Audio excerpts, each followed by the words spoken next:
Yo, we just people from the north side. Once the Timmy's hit the shore fine. Winter ready on the four ties. Heavy traffic during 4-5. Gotta hustle on your own time. Color people every port side. We just people from the north side. Ladies and gentlemen, it's your host, your boy George Mackay here, Straight Talk Wrestling. I like how you did that. You got all like serious right away. Serious things. Guys, it's me, your host, your boy George Mackay, Straight Talk Wrestling, doing the interview thing, 2025, 10 years. Has it been 10 years already? It's been 10 years. Wow. Oh, by the way, Krystal Moon, ladies and gentlemen, Krystal Moon, returning guest, multiple conversations. This is a forever. You, Gabriel Fuerza, Alexia Nicole, Yvonne Vertigo, these are forever conversations. I appreciate it. You have me in good company. I do, yeah. I consider the four of you, I got the four of you kind of as your careers were all trajectory at different points, but you were all trajectory and going up, and now you're all kind of Ontario household names, which is awesome. I appreciate that. Thank you for having me. I always enjoy having you. So my first question is this is a question I don't think we've ever dove deep, but yeah, we're going to get Jerry Springer type personal right here. Okay. Right here. No, not like the documentary. Did you watch the documentary? I didn't. I need to. Okay, it's good. Yeah? It's good. Okay. My favorite part is the trailer where the one guy, one of the producers, is like, after this, the last fucking time I talk about this show. And you're like, damn, what trauma do you have? What scars do you have, sir? I love it. It was a good show. It really was. So now, again, nothing Jerry Springer's happening here, guys. Being the first lady of PWO, seeing the evolution of Krystal Moon throughout this whole build that PWO has done, they have put you up against some big names. Yeah. You have taken them down, and Sean, you may have not won every match, but when I say take them down, you've taken them down to the point where you are recognized. Even if you lose, you still win. You get what I'm saying? So you have won almost every situation that you've been put in. You are now the first lady. You are the reason why there is a female fan base here. Not to say that there wasn't before, but now they have a hero to cheer for. So talk to me about the build, and then second part of the question, talk to me about being a superhero, because I don't think we've ever touched on that question. Yeah, the build. It's been incredible. Like, I started in the trios division with the rest of Empire, and PWO saw something in me after we lost the trios titles, and they just believed in me and gave me some really great opportunities, and I knew that I couldn't screw it up one way or another. Win or lose, I couldn't screw it up, so I knew that I had to keep going and keep building and know that I am grateful for what they've given me, and so being a superhero, that's crazy to think about that, but right? it's Go ahead, take the amazing. take the second. Let it soak in. Yeah, it's the way that you put that, but no, it's incredible coming out each time and seeing more little girls in the fans, and I hear them, and I still have that moment of when I wrestled Travis Moore, of the group of girls screaming and yelling at him to get out of the building, and like him literally getting out of the building, chased out of the building by little girls, and it's great because like that's what I wanted as a young girl watching wrestling, right? I wanted to be able to see those people that I believed in, that looked like me, or that I could go after. So it's cool. It is cool. And I remember that day very, very vividly because I was here, and it was that group of girls. They were fierce. It was like a pack of wolves, man. Yeah. They were like at intermission. They were, all about you. They were like, yeah, and then your match hadn't happened at that point, and then it happened. And, like, it was almost like the moment where the Undertaker's streak got broken. Like, you saw, I think even one of them was a little teary-eyed. Yeah. I'm not going to lie. Yeah. And that's what you want, though. That's what pro wrestling does better than anything else. Anything else is it drives that emotion. Being able to take people on a journey that some people don't understand with words, and how hard it is to build storylines in indie wrestling. To be involved of one of the biggest storylines, I would say, in this community in a very long time. Did you feel the pressure? I mean, earlier you said win or lose, you couldn't screw it up. But did you always think like that? Oh, 100%. 100%. Like, I felt like in every match, every situation, like, I can't screw this up. I can't, like, there's so much writing on this. Maybe it's pressure that I put on myself because I've been given these opportunities. Like, there's not many women in the locker room or on the shows, right? So I'm like, I have to represent, and being the first female to hold singles titles, the trios division, and entering the Iron Cup last year, it's like lots of pressure, and I feel like I needed to prove to why they chose me to be in that position. So yeah, I don't think you needed to prove, but that's just me. I feel like your stripes have been earned. I mean, I talk about Krystal Moon trying to find herself, crossbody Krystal Moon, the black and white trunks. Yeah, that's a throwback. where it was literally half checker. It was like 2 checkerboards, depending on which way you look at it. Yeah. It was like one was a chessboard, one was a checkerboard. Yeah. You're trying to figure it out. You still did the scream. I did. The scream was always a big part of it. But the evolution of Krystal Moon has been wild to see how far you've come, and personally and professionally. Would you say this is, because you and I have had those conversations, those hard conversations about mental health and about doubting yourself. I still have imposter syndrome. I've been doing this thing for 10 years. I've made so many great friends in this business. I'm in this business, whether it's part-time, I'm doing commentary at a few promotions, backstage interviewing here, getting to have these relationships with you guys. It's almost like we've all grown together. I mean, you guys definitely way more than me in terms of talent. I mean, my waistline has grown, but nothing else really.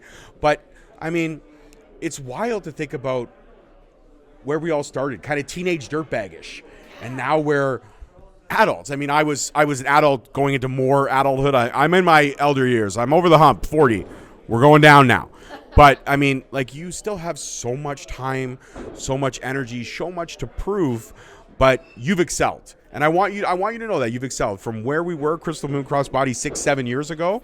And it's crazy how fast time flies. Yeah. Remember me? I had more hair.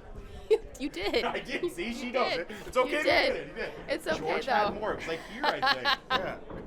But yeah, it's crazy to think that, and I look back, and it's funny we talk about mental health. I feel like the last 6 months, I've been the happiest I've ever been, and I feel like you can see it in my wrestling, in my online persona, and even now, like. But I saw it when you walked in the building. I'm just laughing and joking all the time. And on a serious note, like I was in a car accident in August. It was bad. Like how all of us walked out of that and we had like minor injuries is beyond me. Like even I remember being in the ambulance and the ambulance drivers and like the paramedics were like, how, like, this is not more serious? Someone was watching over you. I really took that to heart. I'm like, I'm here for a reason. I need to be doing what I want to do in my life, be happy, and just let the other shit go. Let it go. I'm not saying I don't have my bad days, but there's a lot less. And yeah, this is the happiest I've been in a really, really long time. Was there any big changes in your life that caused this new abundance of happiness? I mean, getting that second chance, not to say it was a second chance because it's not like you were on your way out. Yeah. But a car accident, a serious car accident like that puts things in perspective. And like you said, I'm not a big believer in religion. Of course, now mind you wouldn't know that with the rosary on I do believe in God. Yeah. I'm not a full practicing Catholic, but I do believe in God. I do believe in heaven. I do believe in hell. Where I'll end up, only someone knows. Yeah. But guardian angels, I do believe it. Somebody watching over you, I do believe it. I believe my grandfather, his name's tattooed on my arm. I believe he is watching over me every step of the way. And sometimes he's frowning. Yeah. Sometimes he's shaking his head in embarrassment. Yeah. But sometimes he smiles. And sometimes he laughs. Sometimes he cries. Yeah. I know this. But do you feel like with that second lease on life, as you put it, that when you said put away all the other shit, what was it that you had to kind of let go of? I think it was like some more the self-doubt of everything, and like there was still a lot of self-doubt. I've been doing this for 7 years, but I still, like you said, imposter syndrome. Like, why am I here? Why am I doing this? I'm getting these opportunities. Why? I think now in that moment, I had a lot of time to reflect. I was in the hospital for a bit with some complications after the accident, and like wrestling was almost taken away from me also, right? So that I had that time to kind of push that aside, and like, I'm here for a reason. People putting their faith in me for a reason. I need to believe that. Like, so I do a lot more like self-love. Somebody made the joke, they're like, you're not so emo anymore. I was like, no, I'm emo. I'm still emo. I'm still emotional, but more on the happy emotional. So I say I'm the happy emo. Happy elder emo. I like that. I like that. The HEE, the happy elder emo, right there. There it is. The HEE. You have to moniker everything nowadays. Yeah. We're so constricted with time that we have to, TBH. Yeah. And we have to WTF. Yeah. And we have to do all these things. Come on, we're always in a rush. Yeah, even my kid comes to me with all these, like, what did she say to me the other day? She's like, Dad, it's not that deep. And I was like, what? It's not deep. The water? I don't understand. What's happening? What's not deep? And she's like, emotionally. It's not that deep emotionally. I go, okay, first off, don't fucking talk to me about emotions. Yeah. You're not old enough to be having emotions. Yeah. Okay? You don't know emotions. Yeah. I know emotions. You don't know emotions. I do. Okay? You just clean your room. Yeah. That's it. You're 8. Okay? I'm not talking about the mini host. Talk about her younger sister. Oh my God. Oh, yeah. Oh, yeah. Girls are awesome, but they suck. That's like, I just got on TikTok. I'm 32 and I just got on TikTok and I scroll. I'm like, I don't know what this means. What does this mean? And I'll send it to my nieces who are 19 and 16. And I'm like the cool aunt, but I still don't know what any of this means. What does this mean? What is this? Am I supposed to like this? Is this cool? And they give me tips. But I have no idea. Yeah. You know, you and I should start a podcast Yeah. about how to navigate this generation's shit being in our 30s and 40s. Yeah. I mean, I think that would get a lot of people going. Yeah. We could help you. We could have a 1-800 number and everything. Oh my. That's amazing. 1-800-elderly. For all your tips and pop culture trivia. Yeah, Amazing, right? because I need to all the research, and we'll have people call in asking questions or like. Yeah. And it'll be like, remember, it'll be like the hair club for men. Not only am I the president, but I'm also a subscriber. That's it. I teach myself. Yeah, I love it. Perfect. I'm so down. Yeah, I'm all about like learning to keep the pop culture and stuff like that. But my kids, just the way they talk, but then I think about my parents. I think about the way I talked around my parents. Like I'd be saying stuff like, "Yo, guy," or like, "Bro," like ease off, step down. I'd be saying all these things, and like my dad be like, "Step down from what? Like the stool in the kitchen? What am I stepping? No, I mean like back off. So just say back off." Yeah. Now I'm doing the same shit. I'm like, okay, so why not say, relax, Dad. It's not, don't get so emotional. Well, it's not that deep. You're not that deep. I've had enough of you. You're not deep. So this new generation is wild. Yeah. So when you text, going to that, when you text your nieces, do they come back and be like, really, Aunt Krystal, like really? A little bit. But they do think I'm pretty cool, though. I got to admit, they do think I'm on the cool side. I get to wrestle and I'm covered in tattoos. I'm kind of cool. But yeah, they'll be like, how do you not know this? I always get that. How do you not know this? Isn't it obvious? No, it's not obvious. I'm asking you.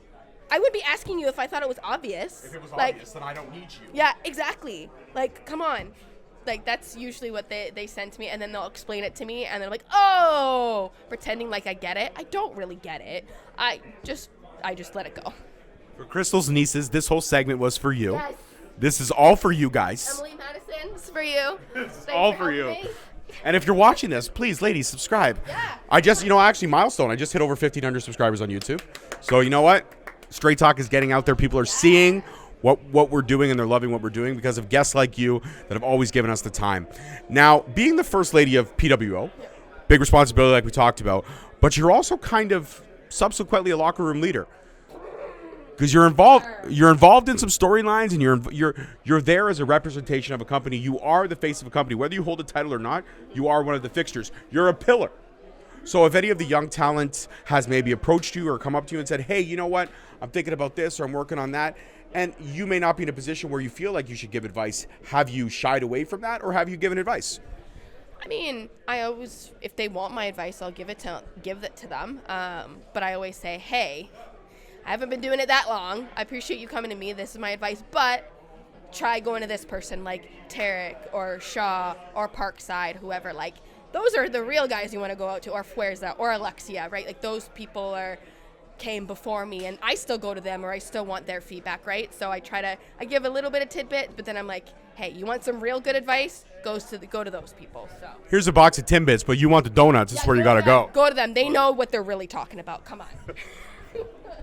So being a happy elder emo, as you are, what is the difference between that and an emo? Like, I mean, you're still emotional, but you're happier and you're elderly about it. But really, I mean, you're still emo. So what's really the difference? Is it the fact that the music choices are a little bit more upbeat? Yeah, my music, you know what? I still listen to the sad girl emo. I still do. But it's a little bit more happy. Like, there's still some happy stuff in there. I'm switching it up. I don't know. Sorry. I feel like emo gets us, like, always sad all the time, right? So if I add the happy, it's a little bit happy. I don't know. I'm just happier. I have a happy glow to me. You do have a happy glow to you. So, I mean, we've seen now this evolution of Krystal Moon. I'm so happy, by the way, that you've broken away from Empire in certain aspects. We all know my feelings on Grant and Kirk. I've stated that numerous times. Even when I've had all of them on the podcast, they all shit on me, except for her. She just gave me crap because I forgot her moniker, which at the time was the Misfit. Yeah. I forgot that. And I should have remembered it because I made the joke about the Island of Misfit Toys, and yet I totally fucked that up. So that was my fault. But I'm so happy you've gone away from them. But now you're in this stage where you're evolving into, like I said, the super-like hero character, and you're getting these opportunities. But there's going to be another evolutionary point. You're going to kind of reach that ceiling, and you're going to need to punch through and level up. what do you think maybe, and this is just spitballing, we're only talking, what do you think the next evolutionary goal would be for Krystal Moon, the character? Not the person, the character. Where does the character go in her next stage of evolution? Ooh, that's a good question. That's deep. Now we're getting deep. This is deep. This is deep now. We're getting deep now. Final thoughts, ladies and gentlemen, coming soon. I don't know, honestly. Like, I think that, like, specifically PWO, I feel like I want to accomplish something that I haven't yet. So maybe winning the Iron Cup tournament this year. Or maybe winning the open weight title, being a Grand Slam champion. That's kind of a big thing, that representation of PWO. Travel around representing PWO would be amazing. Oh, yeah, defend a title. And right, that would be great once if I get the opportunity to win a title again.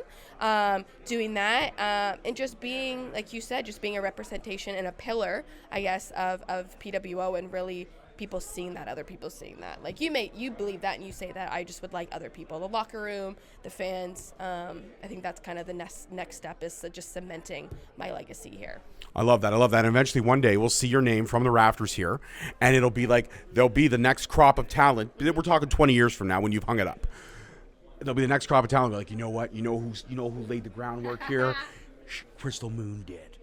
Krystal Moon laid the groundwork. That's crazy to think about, eh? It's wild. It's wild. How quick time flies is wild. It really is. It's like how I moved here like 9 years ago, and I feel like I just blinked and I like packed up my life and moved down here. It's weird. COVID was 5 years ago. That's unreal. I feel like I was stuck at home like last year.